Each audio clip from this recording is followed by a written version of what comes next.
তো বন্ধুরা দেখতে পাচ্ছেন যে সিডলেস শসা লাগিয়েছিলাম, তো গাছে দেখতে পাচ্ছি প্রচুর ফলন এসেছে।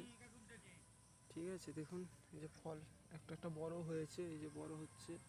ঠিক আছে, প্রত্যেকটা গিটে দুটো তিনটে করে আছে, কিন্তু আমাদের মার্কেটে এটা কেমন চলবে বলতে পারবো না, কারণ এখানে পুরো নতুন, আমাদের এখানে দেশি শসা চলে।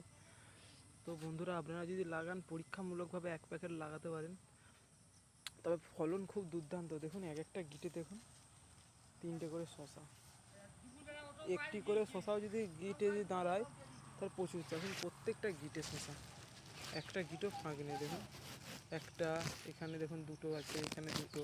দেখুন প্রত্যেকটি গাছে কী হয় কি এরকম শসা দেখা যায় না ফুলন্ত। এটা শুধুমাত্র সিডলেস শসার জন্যই সম্ভব। যদি আপনারা লং ভিডিও চান তাহলে অবশ্যই কমেন্ট করবেন। তো বন্ধুরা দেখতে পাচ্ছেন যে সিডলেস শসা লাগিয়েছিলাম, তো গাছে দেখতে পাচ্ছি প্রচুর ফলন এসেছে। ঠিক আছে, দেখুন এই যে ফল একটা একটা বড় হয়েছে, এই যে বড় হচ্ছে। ঠিক আছে, প্রত্যেকটা গিটে দুটো তিনটে করে আছে, কিন্তু আমাদের মার্কেটে এটা কেমন চলবে বলতে পারবো না, কারণ এখানে পুরো নতুন, আমাদের এখানে দেশি শসা চলে।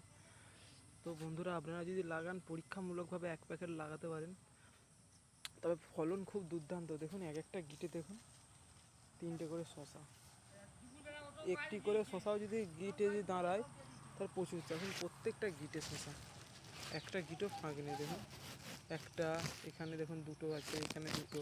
দেখুন প্রত্যেকটি গাছে কী হয় কি এরকম শসা দেখা যায় না ফুলন্ত। এটা শুধুমাত্র সিডলেস শসার জন্যই সম্ভব। যদি আপনারা লং ভিডিও চান তাহলে অবশ্যই কমেন্ট করবেন।